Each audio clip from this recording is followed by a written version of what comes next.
아직도 시간이 5월, 6월, 7월, 8월, 9월, 10월 많이 남았는데 막 불안해지고 심리적으로 어떻게 해야 되는가 그럴 텐데, 그냥 이게 학원 클림이 학원이 그래도 계속 이렇게 버텨온 거는 학원 클림대로 하는 게 가장 바람직해요. 그냥 따로 계획 세우고 이러면 피곤하니까 그냥 학원에 하는 대로 따라서 모든 수업만 다 들으면 나중에 합격할 수 있을 겁니다. 통계를, 빅데이터를 보면. 자, 1번 문제 보겠습니다. 오늘 내드린 1번 문제, 이거는 포인트가 뭐냐면 낮은 금액인지 높은 금액인지를 묻고 있는 거죠. 낮은 금액인지 높은 금액인지. 답은 일단 4번입니다. 낮은 금액이 아니고 높은 금액입니다. 4번이 뭐냐면 그 주택임대차보호법에서 주인이 직접 살겠다고 세입자 내보내놓고 주인이 안 살고 다른 데 세를 놓으면 손해배상을 해야 되는데, 그 손해배상은 세 가지 중에서 큰 금액입니다. 환산월차임의 3개월분, 그 다음에 임대인이 제3자에게 임대하여 얻은 환산월차임과 갱신거절 당시 환산월차임 간의 차액의 2년분에 해당하는 금액, 실제 손해액 중에서 큰 금액입니다. 손해배상을 해야 됩니다.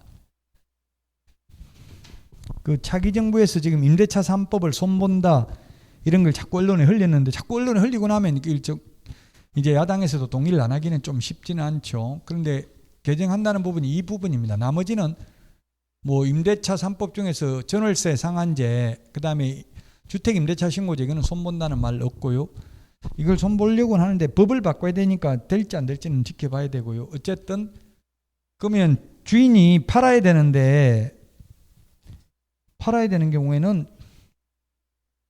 세입자 내보내고 주인 직접 산다 해놓고 안 살고 다른 데 바로 팔아버리면 손해배상 해요, 안 해요? 안 합니다. 다른 데 세를 놓는 경우만 손해배상합니다. 그냥 팔면 손해배상 안 해도 된다고요? 근데 주인 입장에서는 보증금 내줄 돈이, 여윳돈이 있어야 내주지, 그냥 은행 대출 받아가 내줘야 되겠죠?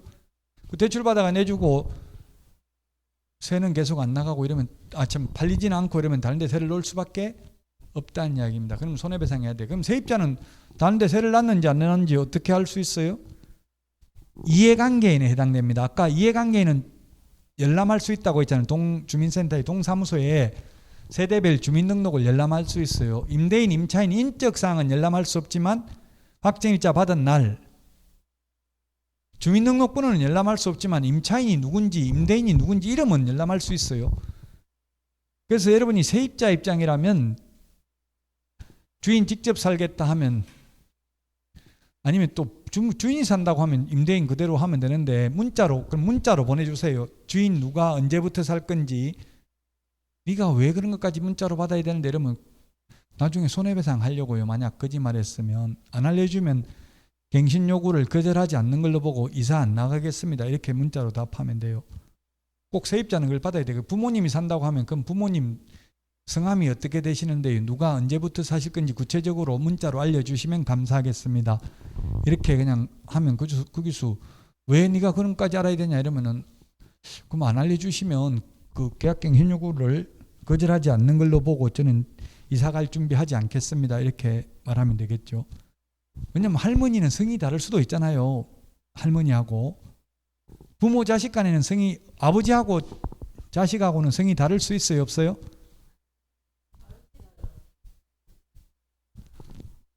예, 다를 수 있죠. 저도 딸이 아이덴티티가 굉장히 강해요. 그래서 보니까 애 낳으면 자기 성으로 한다더라고, 사위 성으로 안 하고. 그래서 저는 뭐 말 안 했어요. 더 이상 그 말해봐야 말 안 하고 그냥 애 낳았을도 안 하고 낳지 말랐을도 안 하고 알아서 하는 거죠. 그걸 뭐 말한다고 되는 것도 아니고. 요즘은 가능한 모양이더라고. 엄마 성으로도 가능해요. 그러니까 성이 다를 수도 있으니까 부모가 산다, 직계존부속이 산다고 하면 물어봐야 된다고, 누가 살 건지 이름하고 성까지 다 알려달라고 해야 돼요, 세입자 입장에서 보면. 자, 그래서 답은 4번이 되겠습니다.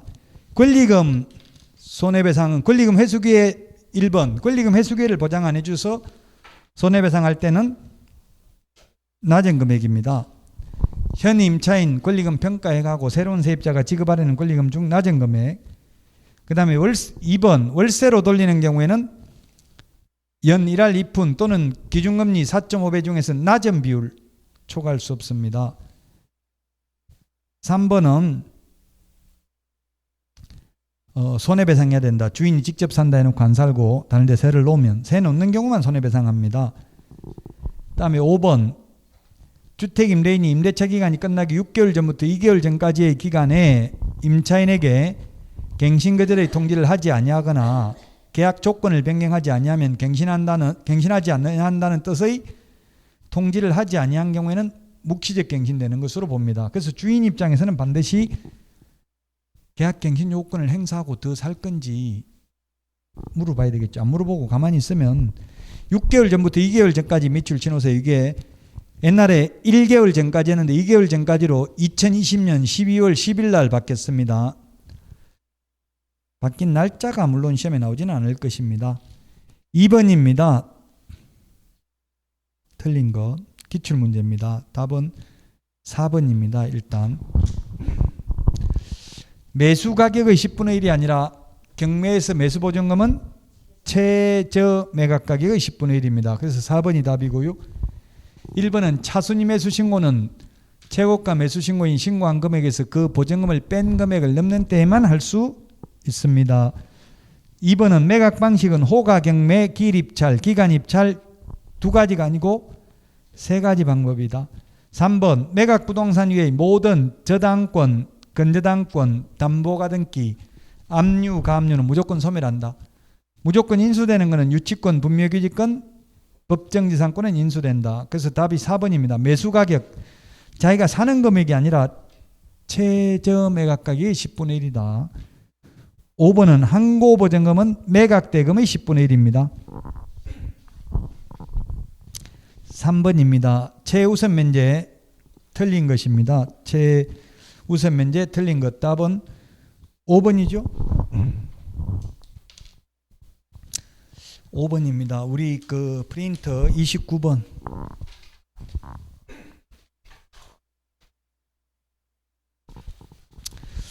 프린터 29번에 광역시 파주, 강주, 안산, 이천, 평택, 파주, 이천, 평택, 이천 평택이 2021년 5월 11일로 신설됐고요. 파주는 그 전에 신설됐습니다.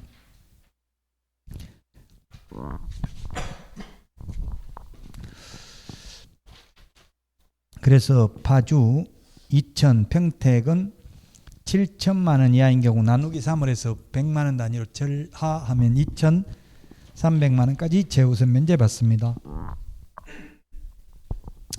5번이 틀렸습니다. 5번. 그 1번은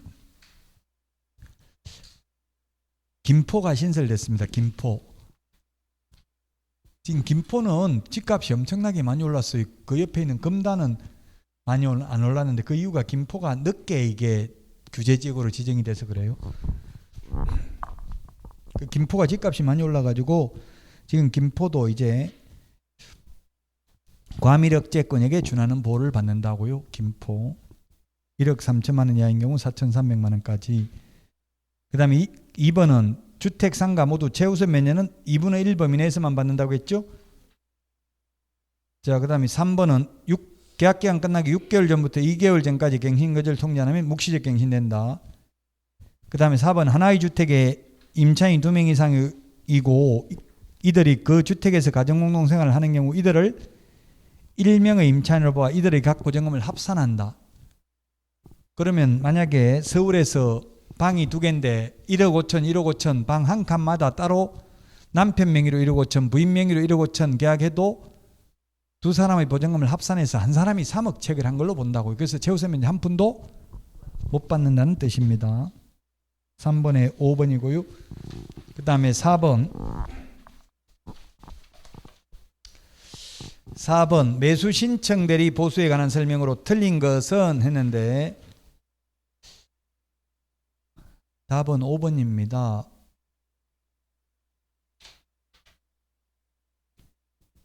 상담 및 권리분석 보수에 대해서는 매각 허가 결정 전에가 아니라 위임 계약 체결 전에 미리 설명해야 됩니다. 매각 허가 결정 전에가 아니라 위임 계약 체결 전에 미리 설명해야 됩니다. 그래서 5번이 답이 되겠습니다. 나머지는 이게 시험에 나오진 않았습니다. 우리 프린터는 52번에 정리를 해놨습니다. 52번에 정리를 해놨는데 시험에 나온 적은 없다고요. 상담 및 권리분석 보수 50만 원 받을 수 있고요. 그 다음에 실비도 받을 수 있는데 실비는 등기기록 열람 비용은 받을 수 없습니다. 근거리 교통비도 받을 수 없습니다. 52번 프린터 18번 19번 맨 밑에 적어놨습니다. 52번에 18번 19번 등기사항 증명서 발급 비용하고 근거리 교통비는 실비로 못 받는다고요. 원거리 교통비, 원거리 출장비는 받을 수 있습니다. 4번에 상담 및 권리분석 보수는 4개 이상 부동산의 일괄 매각의 경우에는 3개 초과하는 것부터 1부동산당 5만 원 범위 안에서 상한을 정액할 수 있다. 예를 들어서 5개 부동산의 일괄 매각의 경우에는 3개 초과하는 2개이기 때문에 60만 원까지 정액될 수 있다. 그래서 5번이고요. 그 다음에 5번 문제 틀린 것은 했는데 시험에 나온 적은 없습니다. 5번에 1번이 답인데요. 매각 허가 결정이 확정되어 매수인이 된 경우에 보수는 감정가격 1.5가 아니라 1% 또는 최저매각 가격이 1%가 아니라 1.5% 범위 안에서 당사자 합의에 의해서 받을 수 있습니다. 우리 프린터 52번에 13번에 있네. 13번 52번에 13번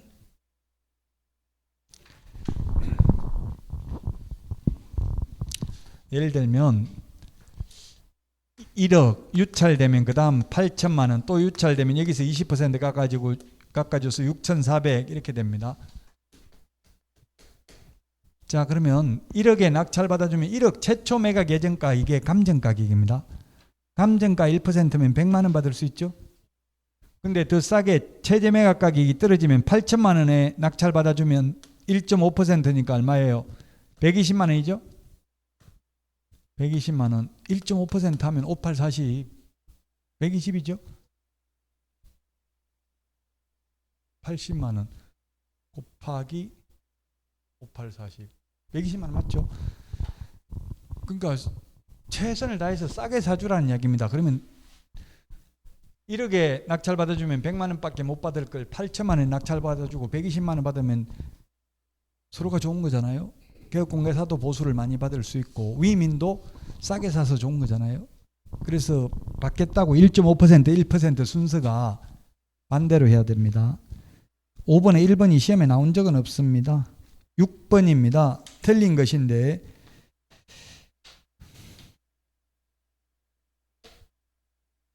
답은 4번입니다. 4번이 이게 뭐냐면 권리금 회수기한 보장은 100년이 지나든 1000년이 장사를 했든지 간에 세입자 나갈 때는 무조건 권리금 회수기를 보장해 줘야 된다는 이야기입니다. 옛날에 4번은 판례가 옛날에는 5년이었잖아요. 지금은 10년이죠. 최초 임대차 기간을 포함한 전체 임대차 기간이 옛날에는 5년, 지금은 10년 초과하지 않는 범위 내에서 계약갱 행위요건을 행사할 수 있습니다. 그럼 지금 같으면 10년 끝나가지고 세입자가 나가더라도 권리금 회수 기회는 보장해 줘야 된다고요. 주인이 돈 내줘야 될 의무가 있는 건 아니죠. 새로운 세입자한테 받아가는 것마저 금지해서는 아니 된다는 이야기입니다. 6번에 답 4번입니다. 7번 틀린 것은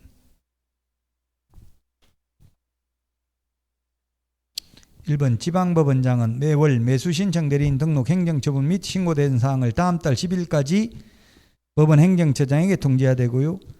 2번 법원 행정처장은 매월 매수신청 대리인 등록 행정처분 및 신고된 사항을 다음 달 10일까지 협회에 통지하는 게 아니라 15일까지입니다. 15일. 2번이 답입니다. 15일은 우리 프린터 49번 프린터 49번에 동그라미 4번에 있네요. 49번에 동그라미 4번. 49번에 동그라미 4번이 있습니다. 그래서 2번이 정답이 되겠습니다. 다음 달 15일까지 협회에 통지해야 됩니다. 자, 그 다음에 8번입니다. 8번. 8번에는 1번인데요. 상가의 경우 계약 갱신 요구에 의해서 갱신되면 전임대차와 동일한 조건을 다시 계약한 것으로 봅니다. 4년 계약했다가 갱신 요구하면 4년 연장된다고요? 4년 연장되고 나서 세입자가 나가겠다고 말 못한다 했죠? 4년간 월세 내야 됩니다. 해지 통고할 수 있다 X라고요. 묵시적 갱신되면 해지 통고할 수 있죠? 주택은 갱신 요구에 의해서 갱신되는 경우에도 세입자가 나가고 싶다고 하면 나갈 수 있습니다. 3개월 지나면 효력이 발생합니다. 근데 상가는 계약 갱신 요건에 의해서 갱신되면 또다시 전임대차와 동일한 조건을 3년 계약했으면 갱신 요구에 의해서 연장되면 3년 더 연장됩니다.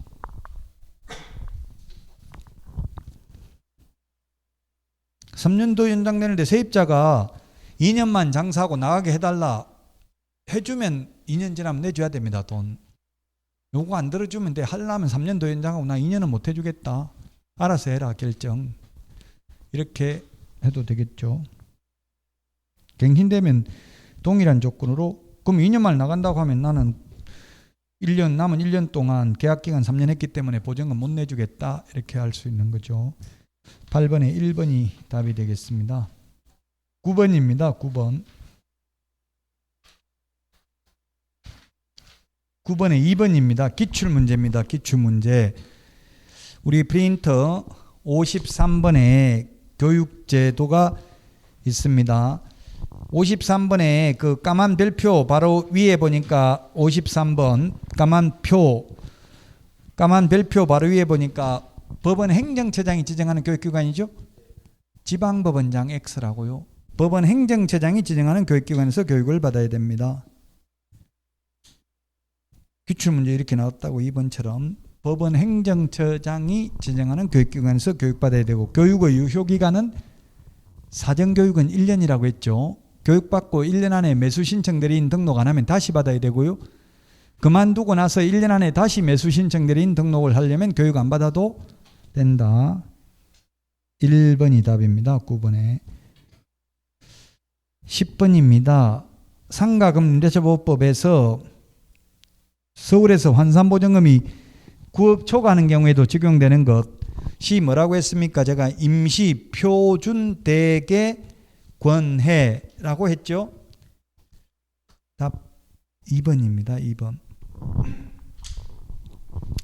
코로나 1급 감염병으로 3개월 이상 집합 금지 또는 집합 제한 조치를 받음으로써 발생한 경제사정의 중대한 변동입니다. 경미한 변동하면 X입니다. 중대한 변동으로 폐업한 경우 사전 변경을 이유로 임대차 계약 해지할 수 있다. 요거는 9억 초과하더라도 적용된다. 아까 이야기했죠. 9억 초과하더라도 적용됩니다. 경미한 변동이냐 중대한 변동이냐 소송해봐야 돼. 이거는 판례가 나와봐야 알겠죠. 제 생각에는 중대한 변동이라고 하면 한 달 장사해가지고 월세 낼 돈도 못 번다면 그거는 더 이상 영업할 이유가 없죠. 중대한 변동이라고 봐야 됩니다.